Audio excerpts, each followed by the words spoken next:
అందరికీ కూడా నమస్కారం తెలియజేస్తా ఉన్నాను. తెలుగుదేశం పార్టీ వాళ్ళు వాలంటరీ వ్యవస్థ నుంచి అందుతున్న సేవల్ని ఆపించి చాలా సంతోషపెడతా ఉన్నారు.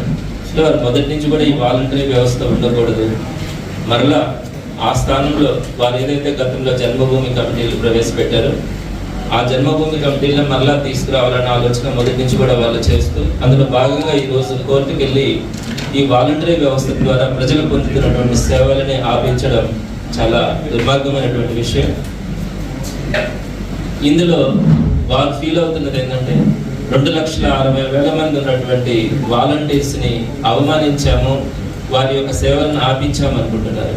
కానీ ఆపింది 2,60,000 మందికి సంబంధించినటువంటి ఇష్యూ కాదు.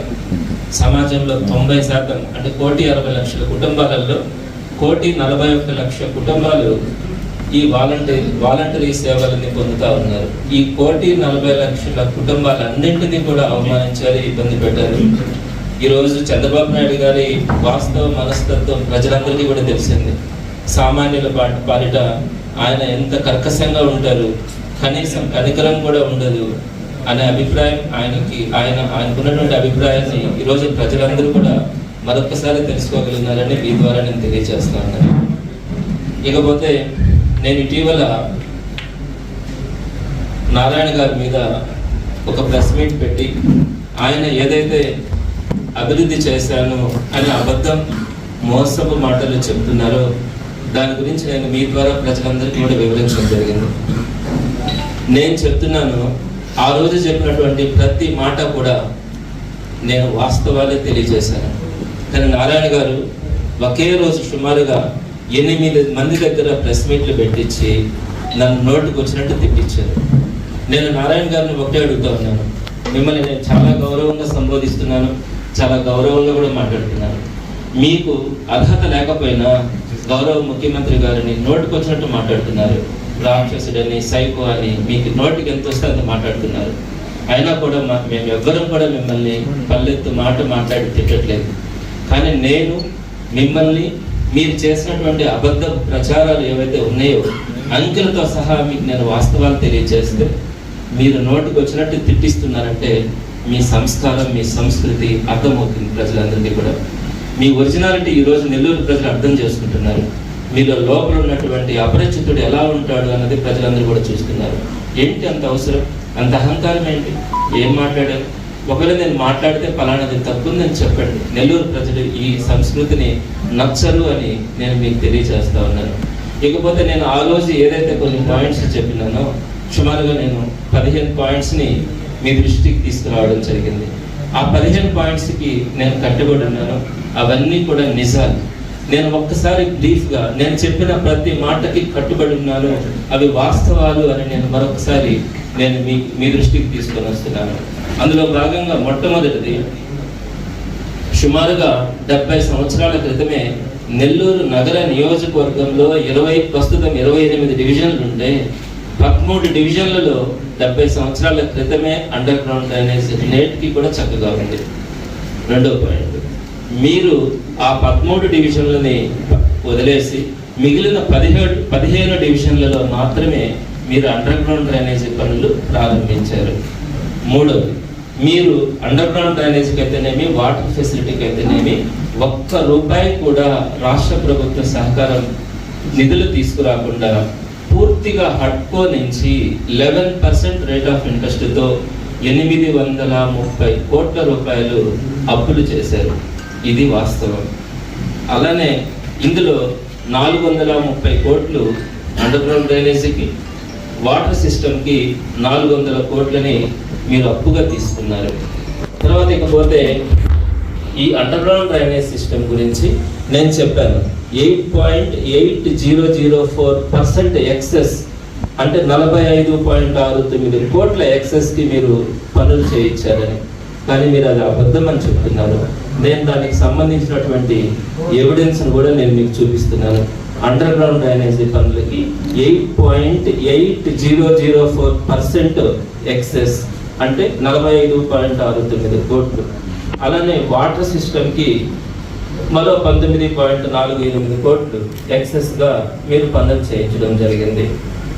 అదేవిధంగా ప్రజల మీద భారం పడకుండా మీరు చేసినటువంటి నిరుపయోగమైన 830 కోట్ల అప్పులలో వైఎస్ఆర్సీపీ ప్రభుత్వం ఇప్పటికీ 738.21 కోట్ల రూపాయలు రాష్ట్ర ప్రభుత్వం చెల్లించింది. తర్వాత మీరు 3 సంవత్సరాల పాటు 830 కోట్ల అప్పులు చేసి ఇంత టెక్నాలజీ ఉండి కూడా మీరు కనీసం ఒక్క ఇంటికి కానీ ఒక్క వీధికి కానీ మీరు అండర్ గ్రౌండ్ డ్రైనేజీ కనెక్షన్ కానీ వాటర్ కనెక్షన్ కానీ ఇవ్వలేకపోయినారు. మీరు చేస్తున్నటువంటి పనులు అట్టహాసంగా ప్రచారానికి చేస్తారు తప్ప గ్రౌండ్ లెవెల్లో రియాలిటీగా మీరు పనులు చేయించలేదు. అదేవిధంగా మీరు మితిమీరినటువంటి పబ్లిసిటీ అనే మాట కూడా చెప్పారు. ఇక్కడ 3 విభిన్నంగా పనిచేస్తున్నారు. అంటే under ground drainage, water system, roads వేసేవారు. ఈ 3కి సమన్వయం లేక 3 సార్లు జేసీబీలు పెట్టి తవ్వడం వల్ల మ్యాన్ హోల్స్ కానీ, ఇన్స్పెక్షన్ ఛాంబర్స్ కానీ, వాటర్ పైప్ లైన్స్ కానీ అన్నీ కూడా పాడయ్యాయి. అదేవిధంగా అన్నీ అంటే చాలా దగ్గరలో పాడయ్యాయి. మ్యాన్ హోల్స్ కూడా చాలా దగ్గరలో హడావిడిగా వేసినందువల్ల రోడ్స్కి అన్లెవెల్గా రావడం కూడా జరిగింది. అదేవిధంగా మీరు అండర్ గ్రౌండ్ డ్రైనేజ్లో హౌస్ సర్వీసెస్ కనెక్షన్ ఇవ్వాలా అన్న ఆలోచన మీరు ఎక్కడ కూడా చేయలేదు. అలానే రోడ్లని మీరు హడావిడిగా వేయించినందువల్ల అవి నాశరకంగా రోడ్డుని వేయించడం జరిగింది. ఈ ఎండ్ టు ఎండ్ రోడ్ల గురించి కూడా చాలా మంది ప్రాబ్లమ్స్ ఫేస్ చేస్తూ ఉన్నారు. రోడ్ల మీద రోడ్లు వేయడం వల్ల హైట్ వచ్చి లోపలికి నీళ్లు రావడం, చెట్లు వేసుకోలేకపోవడం, అలానే ఎలక్ట్రిసిటీ పోల్స్ వేయడం కానీ, అలానే సైడ్ కాలువల్ని ఎక్స్టెండ్ చేసుకోవడంలో కానీ వీటన్నింటి వల్ల కూడా ఇబ్బందులు పడుతూ ఉన్నారు. ఇకపోతే స్మార్ట్ సిటీగా మన రాష్ట్రంలో 4 నగరాలని స్మార్ట్ సిటీలుగా చేసినారు. మీరు ఇక్కడ అర్బన్ మినిస్టర్గా ఉన్నారు స్టేట్ లెవెల్లో, గౌరవ వెంకయ్యనాయుడు గారు సెంట్రల్ లెవెల్ అర్బన్ మినిస్టర్గా ఉన్నారు. మీరు కనుక స్మార్ట్ సిటీగా నెల్లూరుని ప్రకటింప చేసుకుని ఉంటే స్మార్ట్ సిటీ నిధులతోనే మనం నెల్లూరుని చక్కగా అభివృద్ధి చేసుకుని ఉండొచ్చు. కానీ మీరు ఆ ప్రయత్నమే చేయలేదు. నేను ఇక్కడ మీకు ఒక విషయం చెప్తున్నాను. మీరు మంత్రి అయిన వెంటనే అదే సంవత్సరం మీకున్నటువంటి మెడికల్ కాలేజీకి రాష్ట్రంలో ఏ మెడికల్ కాలేజీకి లేని విధంగా 250 సీట్స్కి మీరు ఎక్స్టెండ్ చేసుకున్నారు మీ నారాయణ మెడికల్ కాలేజీని. ఒక్కొక్క సీటు ఖరీదు సి కేటగిరీలో ₹1,00,00,000 పైన తీసుకుంటున్నారు. సో అక్కడ చూపించినటువంటి చొరవ స్మార్ట్ సిటీని తీసుకురావడంలో ఈ కన్న భూమి కోసం అంటుంటారు కదా మీరు, దీనికోసం మీరు ప్రయత్నించుంటే మనం కేంద్ర ప్రభుత్వ నిధులతోనే మనం చక్కగా అభివృద్ధి చేసుకుని ఉండేవాళ్ళం. కానీ మీరు కనీసం కూడా ఆ ప్రయత్నం చేయలేదు. అలానే అండర్ గ్రౌండ్ డ్రైనేజ్ విషయంకి వచ్చేటప్పటికి దోమలు లేని నెల్లూరుని నేను సృష్టిస్తాను అని చెప్పి మీరు మాట్లాడుతూ ఉన్నారు. దీనికి సంబంధించినటువంటి ఒక చిన్న వీడియోని నేను మీకు ప్రజెంట్ చేస్తాను. అది చేసిన తర్వాత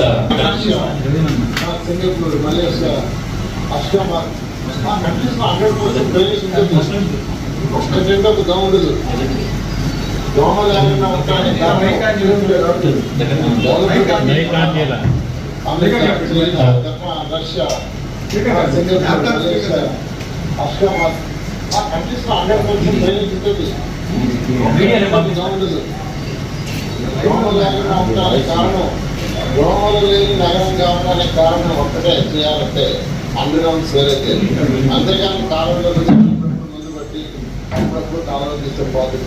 ఏదైతే లీకేజ్ ఉన్నాయో ఆ లీకేజ్ మంచిగా ఉన్నప్పుడు లీకేజ్ అరికట్టి సంవత్సరానికి 2,000 కోట్ల రూపాయలు ఈ రాష్ట్రంలో మున్సిపాలిటీ సేవ్ చేశారు. ఎవరికైతే ఖర్చు నెల్లూరు ప్రజలందరూ చెప్తున్నారు. కొందరు వచ్చి ఏం చెప్తున్నారంటే వైసీపీ నాయకులు అంతా మేము డెవలప్ చేసాం, కొత్త కళ్ళ డెవలప్ చేసినట్టున్నారు. వాడు కళగా డెవలప్మెంటే నా నిదానం 5,200 కోట్లు ఇచ్చి మేము డెవలప్. ఒక్కొక్క వాతావరణంలో ఒక్కొక్క రకంగా ఉంటాయి. మీరు అక్కడికి పోయి ఏసీ హోటల్స్లో ఉండుంటారు. సో దోమల్ని మనం కంట్రోల్ చేయాలా అంటే ఆయన చెప్పిన పదము శానిటైజేషన్ పనికిరాదు, అండర్ గ్రౌండ్ డ్రైనేజ్ ఉంటే చాలు అంటాడు. 13 డివిజన్స్లో అండర్ గ్రౌండ్ డ్రైనేజ్ ఉంది, దోమలు లేకుండా. మనము పరిసరాలను మరింత పరిశుభ్రంగా ఉంచుకొని శానిటైజేషన్ చక్కగా చేసుకోవడానికి ఇంకాస్త ఇంప్రూవ్ చేయాలి. దోమలు లేని నెల్లూరుని సృష్టిస్తారంటున్నాడు. ఎంత అబద్ధపు మాటలు అంటే దోమల్ని కంట్రోల్ చేస్తారని చెప్పొచ్చే కానీ. సో ఇలా నెక్స్ట్ అదేవిధంగా రెండో పాయింట్ కూడా ఏంటంటే ఆయన చెప్పింది మీకు లాస్ట్లో 5,200 కోట్ల రూపాయలతో నేను నెల్లూరుని అభివృద్ధి చేశాను అని చెప్పి ఒక పదం చెప్పాడు. 5,200 కోట్లతో నేను అభివృద్ధి చేశాను అంటాడు. మీరు ఈ పుస్తకాన్ని చూసుంటారు. ఈ పుస్తకాన్ని నారాయణ గారు కొన్ని లక్షల రూపాయలు ఖర్చు పెట్టి నెల్లూరు నగర నియోజకవర్గంలో ప్రతి ఇంటికి పంచాడు. ఈ పుస్తకంలో ఉన్నటువంటి అబద్ధాల గురించి నేను ఇంకొకసారి తెలియజేస్తాను. నేను ఇప్పుడు ఈ పుస్తకంలో 5,264 కోట్లతో నేను డెవలప్ చేశాను అంటున్నాడు. నేను దీనికి సంబంధించి నారాయణ గారికి బహిరంగంగా ఒక లెటర్ రాస్తా ఉన్నాను. ఆ లెటర్ని నేను మీకు చదివి వినిపిస్తాను. గౌరవనీయులైన నారాయణ గారికి నమస్కారాలు. మీరు ప్రజలకు తెలియజేసిన వీడియోలో మంత్రిగా ఉన్నప్పుడు 5,200 కోట్లు తెచ్చి నెల్లూరుని డెవలప్ చేశానని తెలియజేశారు. మీరు నెల్లూరు నగర నియోజకవర్గంలో పెద్ద ఎత్తున పంచిన పుస్తకంలో మంత్రి హోదాలో నెల్లూరుకే 5,264 కోట్ల మొత్తాన్ని వెచ్చించాను. ఇలా నగరాన్ని ఆదర్శవంతంగా తీర్చిదిద్దాను అని తెలియజేశారు. మీరు పోటీ చేస్తున్న నెల్లూరు నియోజకవర్గానికి వాస్తవంగా ఏ పథకానికి రాష్ట్ర నిధులు ఎంత తెచ్చారు? ప్రజలకు అబద్ధాలు కాకుండా వాస్తవ వివరాలు తెలియచేయండి. మీరు నెల్లూరు ప్రజలకు చెప్పిన ఈ మాటలు వాస్తవానికి కొంత దగ్గరగా ఉన్నా సరే నేను చెప్పింది పొరపాటు అని భావించి నా ఎమ్మెల్సీ పదవికి రాజీనామా చేస్తానని తెలియజేస్తున్నాను. సో నేను ఈ లెటర్ని నారాయణ గారికి పంపిస్తాను. మీరు ఏదైతే చెప్తా ఉన్నారో అబద్ధపు ప్రచారాలు ఈ పుస్తకం ద్వారా కానీ వీడియోలో కానీ మీరు డెవలప్ చేశానని చెప్తున్నటువంటి మాటలన్నీ పచ్చి అబద్ధాలు. ఈ 5,200 అక్కడ చెప్పారు, 5,264 అని ఇక్కడ రాశారు. సరే, దానికి దగ్గరగానైనా సరే మీరు డెవలప్మెంట్ యాక్టివిటీస్కి ఖర్చు పెట్టుంటే, ఏదైతే మీరు పోటీ చేస్తున్నారో నెల్లూరు నియోజకవర్గంలో చేస్తుంటే నేను ఎమ్మెల్సీగా రాజీనామా చేస్తానని బహిరంగంగా తెలియజేస్తున్నాను.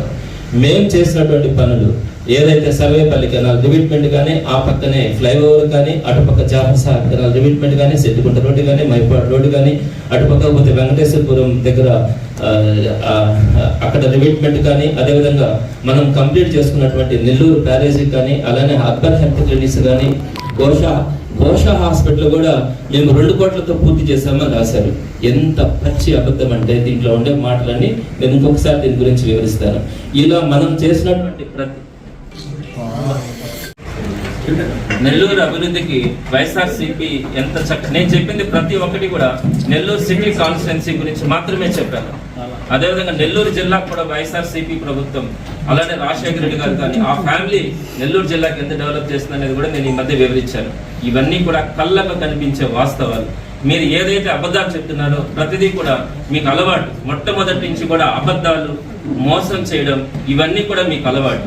నేను చెప్తా ఉన్నాను నారాయణ సార్, మీరు మీ స్థాయి చాలా పెద్దగా అనుకుంటా ఉన్నారు. ఓకే, మీకు సంబంధించిన వాళ్ళైనా దీని మీద ఒక క్లారిటీ, నెల్లూరు నగర నియోజకవర్గంలో మీరు ఏం అభివృద్ధి చేసినారు, ఏం పనులు చేసినారు, రాష్ట్ర ప్రభుత్వ నిధులు ఎంత వచ్చినాయి అనే వివరాలు మీకు కనుక తెలియచేస్తే మీరు వీడియోలో కానీ పుస్తకాల రూపంలో కానీ విడుదల చేసిన దానికి దగ్గరగా ఉన్నా సరే నేను ఎమ్మెల్సీ పదవికి రాజీనామా చేస్తానని మరొకసారి మీకు తెలియచేస్తా ఉన్నాను. మీరు ఏదైతే పుస్తకంలో అబద్ధాలు ఏదైతే తెలుపున్నారో వాటన్నింటినీ కూడా నేను మరో ప్రెస్ మీట్ పెట్టి ఆ వివరాలన్నింటినీ కూడా ప్రజలకు తెలియచేస్తానని సవినయంగా మీ ద్వారా అందరికీ తెలియజేస్తాను. చేసిన జగన్మోహన్ రెడ్డి గారు చేసిన వైఎస్ఆర్సీపీ ప్రభుత్వం చేసిన అభివృద్ధి దాన్ని మీకు తెలుసు. ఇవన్నీ ఏ ఉద్దేశాలతో చెప్తున్నారు అని నేను అటువంటి కాంట్రవర్సీ జోలికి వెళ్ళను. నేను ఒకటే చెప్తున్నాను, నేను ఏదైతే స్టాండ్ తీసుకున్నానో 1కి 4 సార్లు నేను అబ్జర్వ్ చేసి వెరిఫై చేసుకుని చెప్తాను. సో నేను చెప్పిన ప్రతి దానికి కూడా నేను కట్టుబడి ఉన్నాను. మరిన్ని అప్డేట్స్ కోసం మన HN9 టీవీ ఛానల్ని సబ్స్క్రైబ్ చేసుకోండి.